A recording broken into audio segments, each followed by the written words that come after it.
विश्व प्रसिद्ध श्री महाकालेश्वर मंदिर में सोमवार सुबह भस्म आरती के दौरान मंदिर के कपाट खोले गए। जल से भगवान महाकाल का अभिषेक करने के पश्चात दूध, दही, घी, शक्कर, शहद, फलों के रसों से बने पंचामृत से अभिषेक किया गया। भगवान महाकाल को मोरपंख, आभूषण, वैष्णव तिलक अर्पित कर भगवान श्री कृष्ण के स्वरूप में श्रृंगारित किया गया।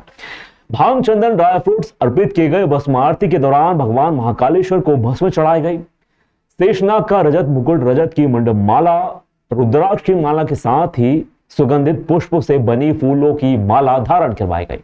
भगवान महाकाल को फल, मिष्टान का भोग भी लगाया गया। भस्म आरती में बड़ी संख्या में श्रद्धालुओं ने बाबा महाकाल का आशीर्वाद प्राप्त किया। महानिर्वाणी अखाड़े की ओर से भगवान महाकाल को भस्म अर्पित की गई। मान्यता है कि भस्म अर्पित करने के बाद भगवान निराकार से साकार रूप में दर्शन देते हैं। वही जन्माष्टमी पर्व पर महाकाल मंदिर के नंदी हॉल को 700 किलो फूलों से सजाया गया है।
भादो मास के पहले सोमवार पर आज उज्जैन में बाबा महाकाल की सवारी निकाली गई। भगवान महाकाल राशि ठाठ बाट के साथ में नगर भ्रमण पर निकले। बाबा की एक झलक पाने के लिए लोगों का हुजूम सड़कों पर देखा गया।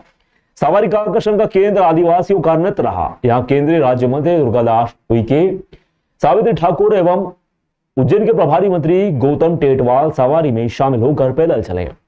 महाकालेश्वर मंदिर से शाम 4 बजे शुरू हुई बाबा की सवारी नगर के प्रमुख मार्गों से होती हुई शिप्रा नदी पहुंची। शिप्रा नदी के रामघाट पर जल अभिषेक के बाद सवारी पुनः महाकाल मंदिर के लिए रवाना हुई। मान्यता है कि भगवान महाकाल सवारी के रूप में अपनी प्रजा का हाल जानने के लिए नगर भ्रमण पर निकलते हैं। वहीं अपने राजा की एक झलक पाने के लिए प्रजा भी घंटों तक सड़कों के किनारे इंतजार करती है।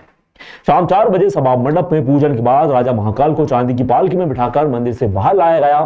मंदिर से निकलते ही पुलिस बैंड बाज जवानों के द्वारा सवारी को गार्ड ऑफ ऑनर दिया गया। पालकी में श्री महाकालेश्वर, चंद्रमौलेश्वर, हाथी पर मनमहेश, गरुड़ रथ पर शिव तांडव व नंदी रथ पर उमा महेश, डोल रथ पर होलकर स्टेट के मुखारविंद, रथ पर श्री घटाटो विराजित होकर अपनी प्रजा का हाल जानने के लिए नगर भ्रमण पर निकले।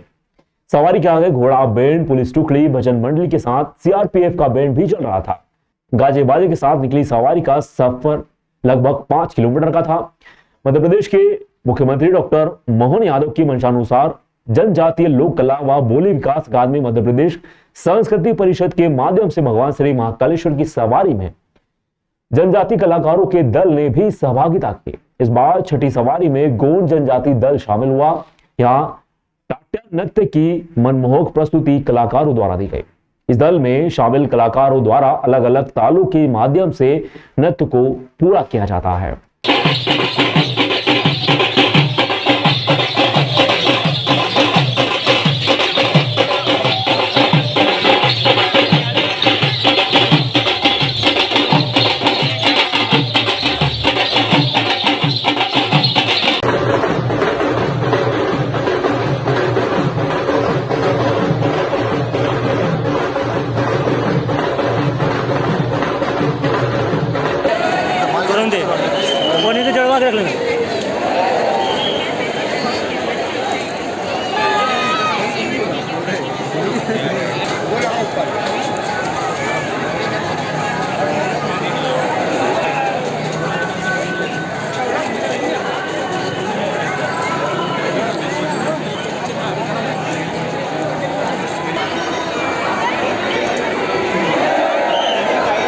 हमारे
कृष्ण जन्माष्टमी पर बाबा महाकाल की नगरी कृष्णमय हो चुकी है। महाकाल मंदिर से लेकर गोपाल मंदिर, इस्कॉन मंदिर से लेकर नारायण धाम तक श्री कृष्ण पर्व की अल सुबह से लेकर देर रात तक धूम मची रही।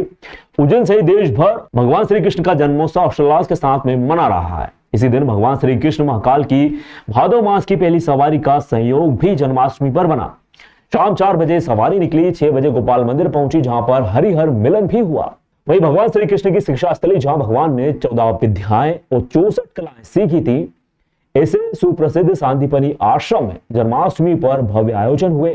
गौरतलब है कि मध्य प्रदेश के मुख्यमंत्री डॉक्टर मोहन यादव के भक्तिमय धर्मामय प्रकल्पों के तहत मध्य प्रदेश के 16 स्थानों पर श्री कृष्ण जन्माष्टमी मनाने की जो बात कही गई थी, उसी तारतम्य में सीएम के गृह नगर में भी धार्मिक उत्साह का वातावरण रहा। उज्जैन के प्रत्येक श्री कृष्ण मंदिर को आकर्षक तौर पर सजाया गया, विद्युत व पुष्प सज्जा की गई। साथ ही मुख्यमंत्री डॉक्टर मोहन यादव ने देशवासियों सहित प्रदेशवासियों व उज्जैन की धर्म प्रेमी जनता को श्री कृष्ण जन्माष्टमी पर्व की बधाई दी। कृष्ण जन्माष्टमी के अवसर पर मेरी अपनी ओर से पूरे प्रदेशवासियों को, देशवासियों को बधाई, मंगल कामना। मंगल तिथियों के आधारित पर ये जन्माष्टमी हम सबके लिए जीवन में मंगल ही मंगल करे। जाने अनजाने हमारे मुंह से शुभकामना निकलती है। शुभकामनाएं सामान्य दिनों के लिए होती है। जो हमारे व्रत, पर्व, त्योहार ये मंगल तिथियों के आधार पे है। खगोलीय घटनाओं से मंगल तिथियों का जो अनुकूलता बनती है, उसमें ऐसी अद्वितीय घटना घटती है। जैसे आज रोहिणी नक्षत्र है और अष्टमी तिथि भाद्रपद की, ऐसे में 12 बजे भगवान का प्राकट्य, ये अलौकिक घटना 5100 साल पहले हुई। मेरी अपनी ओर से भगवान कृष्ण का पूरा जीवन हम सबके लिए अनुकरणीय है। जीवन में किसी से घबराना नहीं, सदैव धर्म मार्ग पे चलना, वीरता धारण करना, दयालुता रखना, गोपाल गाय का पालन करना, अपने जीवन में जो पाए वो बांटने की हिम्मत रखना। मेरी अपनी ओर से पुनः एक बार सबके प्रति मंगल कामना, बधाई। इधर सांदीपनी आश्रम के प्रमुख पुजारी पंडित रूपम व्यास ने बताया कि सुबह 7 बजे से ही श्रद्धालु मंदिर में दर्शन करने के लिए पहुंच रहे थे। आश्रम में संस्कृति विभाग के माध्यम से भगवान कृष्ण की लीलाओं पर केंद्रित सांस्कृतिक कार्यक्रम भी हुए। पावन पवित्र स्थान है, भगवान कृष्ण की शिक्षा स्थली सांदीपनी ऋषि का आश्रम है। यहाँ भगवान कृष्ण की ये पाठशाला है, जहाँ भगवान ने 64 दिन में 64 विद्या 16 कलाओं का ज्ञान प्राप्त किया था। यहाँ आज जन्माष्टमी का जो महापर्व है, आप देख रहे हैं, सुबह से ही श्रद्धालुओं का तांता लगा हुआ है। सुबह से आ रहे हैं, जयकारे लगा रहे हैं, नंद के घर आनंद भयो जय कन्हैया लाल की।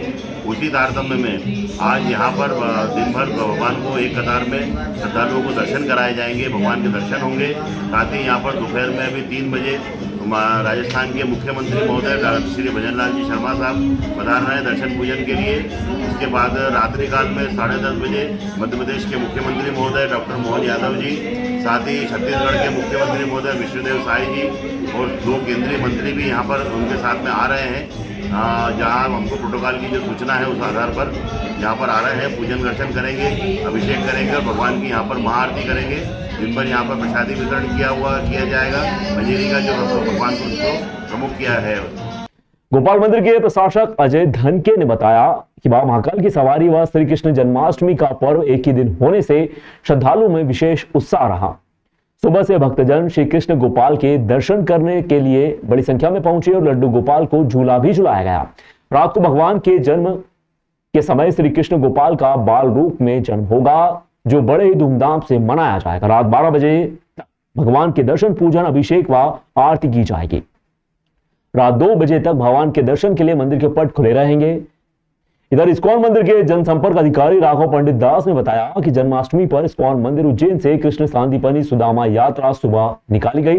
मध्य प्रदेश में विशेष रूप से उज्जैन में कई यात्राओं का श्रेय मुख्यमंत्री डॉक्टर मोहन यादव को जाता है, जैसे शिप्रा सांस्कृतिक यात्रा, कृष्णा सांदीपनी सुदामा यात्रा, उज्जैन परिक्रमा आदि अनेक यात्राओं का उन्होंने प्रवर्तन किया है। सन 2009 में यह यात्रा इस्कॉन से सांदीपनी आश्रम व वहां से नारायण, जो कि भगवान श्री कृष्ण की ही स्थान है, इनको जोड़ने के उद्देश्य से उन्होंने प्रारंभ की थी। इस्कॉन मंदिर में 25 से 27 अगस्त तक त्रिदिवसीय जन्माष्टमी उत्सव मनाया जा रहा है। आज जन्माष्टमी तथा 27 अगस्त को नंदोत्सव एवं इस्कॉन के संस्थापक आचार्य शील प्रभुपाद जी का आविर्भाव तिथि महोत्सव मनाया जाएगा।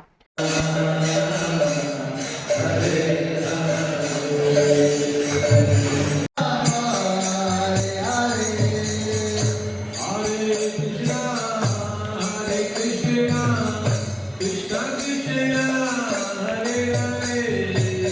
आज तो बहुत ही आनंद का उत्सव है। आलकी की पालकी, जय कन्हैया लाल की। और कन्हैया लाल का जो जन्मदिन है बहुत ही आनंद और उत्साह से मनाया जा रहा है। मध्य प्रदेश के सीएम साहब ने भी इसमें बहुत सहयोग कर रहे हैं, तो उसी को देखते हुए इस्कॉन ने भी अपना एक रथ जिस रास्ते पे से मध्य प्रदेश में भगवान श्री कृष्ण गुजरे हैं उस पर चलाने का हमारे इस्कॉन के उज्जैन के महाराज हैं परम पूज्य भक्ति प्रेम स्वामी जी, उन्होंने उस रथ को चला दिया है। आज रथ यात्रा निकली है क्योंकि यहाँ से आरंभ होकर सांदीपनि मुनि और सुदामा जी का स्थान है, नारायणा कृष्ण सुदामा के मैत्री का स्थान, वहाँ तक जाएगी। और मालवा के जितने भी ग्रामीण स्तर जगह है वहाँ वो रथ यात्रा जाएगी। और क्या कार्यक्रम हो रहा है जिसमें यहाँ पे? आज तो बहुत ही सुंदर कार्यक्रम है। आप देख रहे होंगे श्रृंगार कितना अद्वितीय है, और श्रृंगार फल फूल पत्तियों पूरा प्राकृतिक तरीके से श्रृंगार हुआ है। और इसी प्रकार बंधनवार भी बनाई गई हैं, नए वस्त्र भगवान ने धारण किए हैं, सब दूर प्रदर्शनियाँ और झांकियाँ लगी हुई हैं। लड्डू गोपाल की भी झांकी है, शिव जी की भी झांकी है, और साथ साथ में बहुत ही सुंदर तरीके से इसका जो है वो किया गया, विन्यास किया गया है। लगातार बारिश से उज्जैन के गंभीर डैम में 1580 एमसीएफटी जल संग्रहण हो चुका है। इससे गत रात्रि से सुबह 9 बजे तक 302 एमसीएफटी पानी तेजी से बढ़ा। उज्जैन शहर का मुख्य पेयजल स्रोत गंभीर डैम में गत 2 दिन से पानी की आवक लगातार बढ़ रही है। शुक्रवार को जहां डैम में 469 एमसीएफटी जल संग्रहण था, वहीं शनिवार को सुबह 7:30 तक बढ़कर 783 एमसीएफटी हो गया, तो संध्या 6 बजे तक 1222 एमसीएफटी हो गया था। रविवार को संध्या 6 बजे तक 1278 एमसीएफटी जल संग्रहण किया गया। सोमवार को सुबह 9 बजे तक 1580 एमसीएफटी पानी आ चुका है। डैम के कैचमेंट एरिया में लगातार बारिश से जल संग्रहण बढ़ रहा है और भी बढ़ने की उम्मीद है कि आगामी दिनों में गंभीर डैम अपनी क्षमता के अनुरूप भरा सकता है। उज्जैन से कुछ किलोमीटर दूर इंगोरिया थाना क्षेत्र के ग्राम जहांगीरपुर में जमीन को लेकर परिवार का विवाद मामला सामने है। विवाद में मां बेटे घायल हुए, जिनका इलाज जिला अस्पताल में जारी है। घायल कुलदीप ने जानकारी देते हुए बताया, हमारे चाचा हमारी जमीन पर कब्जा करना चाहते हैं। हमारी जमीन को अपने नाम करने की अंकल ने कोशिश की है। मैं मेरी मम्मी के साथ जमीन की सफाई कर रहे थे। अंकल ने बोला कि अपने खेत का बगदा निकाल कर मेरे खेत तरफ मत फेंकना, तो मेरी भाभी इंदर भाभी ने बोला कि मैं ये बगदा उखाड़ कर अपने खेत में ही डाल रही हूं। इसी बात से नाराज होकर गणपत उसके लड़के विष्णु देव सिंह मां बहन की नंगी नंगी गालियां देने लगे। गालियां देने से मना किया तो आरोपियों द्वारा डंडे व पत्थर से हमला कर दिया। इसमें 2 लोग घायल हुए हैं। इंदरबाई को सर में गहरी चोटें आई और कुलदीप भी घायल हुआ। इसका जिला अस्पताल में इलाज जारी है। आरोपी जाते जाते बोले कि इधर बगदा उखाड़ कर मेरे खेत तरफ फेंका तो जान से खत्म कर देंगे। इंगोरिया थाना पुलिस ने आरोपियों के खिलाफ एफआईआर दर्ज कर मामले की जांच शुरू कर दी है।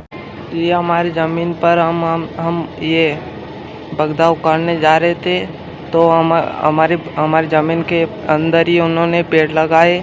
तो पेड़ लगाने की हम उनको बोला हटा दें, तो हटाने की जगह हमारे मम्मी और मेरे को मारने लग गए लाठी से, और पत्थर फेंका, पत्थर से मारने लगे और ना पे हमको लग गई।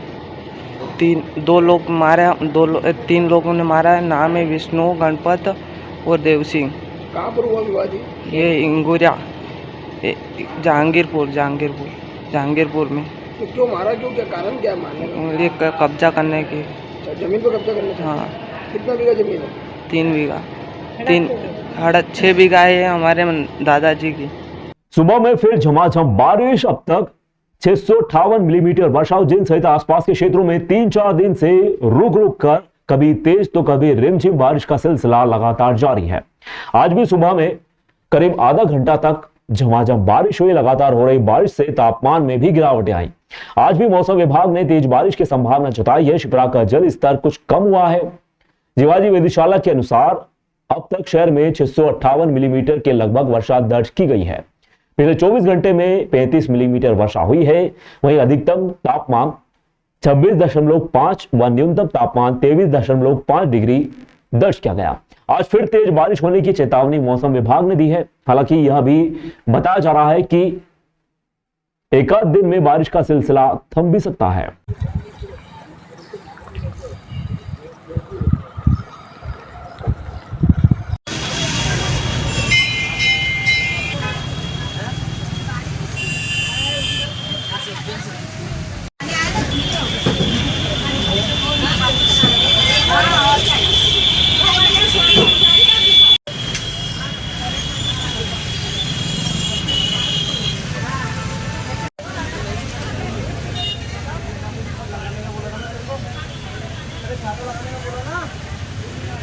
श्री कृष्ण जन्माष्टमी पर मुख्यमंत्री डॉक्टर मोहन यादव की मंशानुसार नगर के सभी स्कूलों में आज धार्मिक आयोजन हुए। विद्यार्थी स्कूलों में श्री कृष्ण व राधा बनकर पहुंचे। श्री कृष्ण पर आधारित नृत्य नाटिका की प्रस्तुतियां भी हुई। इसी क्रम में पीएम श्री शासकीय कन्या उच्चतर माध्यमिक विद्यालय दशहरा मैदान में श्री कृष्ण जन्माष्टमी महोत्सव धूमधाम से मनाया गया। विद्यालय के प्राचार्य अभिमन्यु व्यास ने श्री कृष्ण के बारे में बताया। इसके बाद यहां विद्यालय की छात्राओं ने आकर्षक नृत्य की प्रस्तुतियां दी, भजन भी प्रस्तुत किए। इस अवसर पर अतिथि के रूप में उपस्थित पुरातत्वविद डॉक्टर रमन सोलंकी ने छात्राओं को उज्जैन के पुरातात्विक महत्व, श्री कृष्ण की उज्जैन यात्रा व विद्या अध्ययन हेतु शांतिपनी आश्रम में आने हेतु कृष्ण गमन के मार्ग के विषय में भी विस्तार से बताया। उज्जैन के ऐतिहासिक व धार्मिक महत्व को भी बताया गया।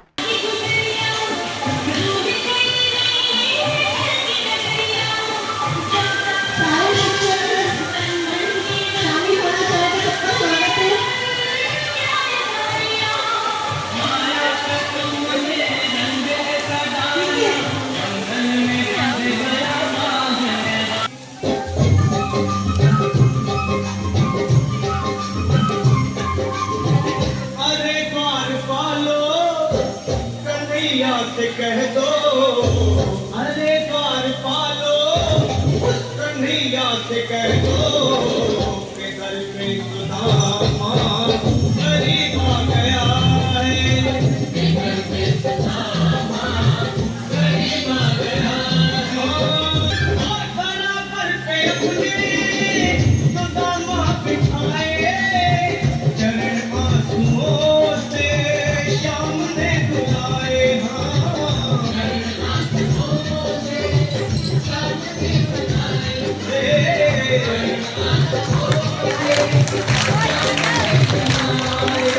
श्री कृष्ण जन्माष्टमी के अवसर पर यादव समाज द्वारा सोमवार को सुबह फ्रीगंज स्थित छोटा मंदिर टावर चौक से विशाल चल समारोह निकाला गया। चल समारोह से पूर्व भगवान श्री कृष्ण का पूजन अर्चन किया गया। इसके पश्चात पालकी में विराजित कर भगवान लड्डू गोपाल का चल समारोह निकाला गया। इसका टावर चौक सहित अन्य जगहों पर सभी धर्मों के लोगों ने पुष्प वर्षा कर स्वागत किया। यह यात्रा समाज सेवी नारायण यादव, नगर अध्यक्ष यादव समाज के मार्गदर्शन में निकाली गई। चल समारोह में मुंबई से ढोल ताशा पार्टी, भजन मंडली सहित बड़ी संख्या में महिलाएं समाजजन शामिल हुए। चल समारोह का ग्रांड होटल के समीप वैश्य महासम्मेलन मध्य प्रदेश उज्जैन ने मंच बनाकर पालकी का पुष्प वर्षा कर भव्य स्वागत किया। इस दौरान वैश्य महासम्मेलन के संभाग अध्यक्ष राजेश अग्रवाल, शहर अध्यक्ष अंबालाल माहेश्वरी, महिला संभाग अध्यक्ष प्रगति मंगल, कार्यकारी अध्यक्ष संजय अग्रवाल, शहर प्रभारी शिव कुमार विजयवर्गीय, राकेश बजाज आदि ने समाज सेवी नारायण यादव, नगर अध्यक्ष यादव समाज का पगड़ी पहनाकर स्वागत किया। साथ ही श्री कृष्ण जन्माष्टमी की बधाइयां भी दी गई। इसके अलावा समाज सेवी प्रकाश चित्तौड़ा, ओम प्रकाश गुप्ता, संजय शाह, कमल कोठारी, महेश खंडिलवाल, गीता गुप्ता, विनीत जैन, राकेश बजाज, अर्पित माहेश्वरी सहित कई वैश्य बंधुओं ने राज्यसभा सदस्य बाल योगी उमेश नाथ जी महाराज, विधायक अनिल जैन कालुवेड़ा, महापौर मुकेश टटवाल, निगम सभापति कलावती यादव का दुपट्टा ओढ़ाकर स्वागत किया।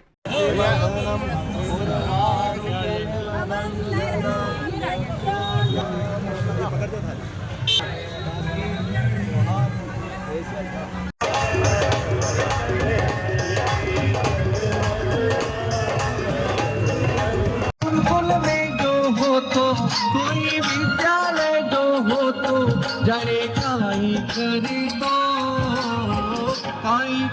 तो आज कृष्ण जन्माष्टमी की सब पूरे नगरवासियों को, प्रदेशवासियों को ढेर सारी शुभकामनाएं।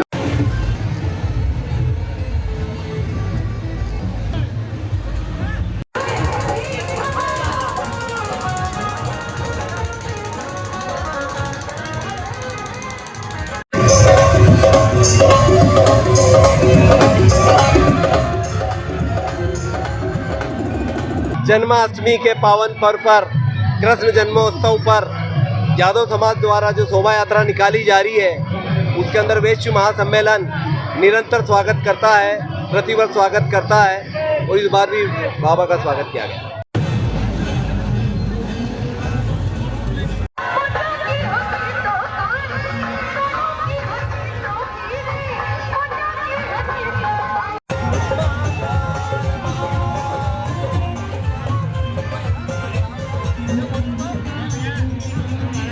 यदुवंशी भगवान श्री कृष्ण के वंशज एवं समस्त उज्जैन शहर आज के दिन जन्माष्टमी पर्व मनाता है और यादव समाज की तरफ से एक बहुत बड़ा विशाल जुलूस निकाला जाता है। उसमें शहर के सभी समाज और विशेषकर वैश्य घटक समाज के सभी सदस्य भगवान कृष्ण के इस उत्सव में शामिल होता है और ऐतिहासिक स्वागत करता है।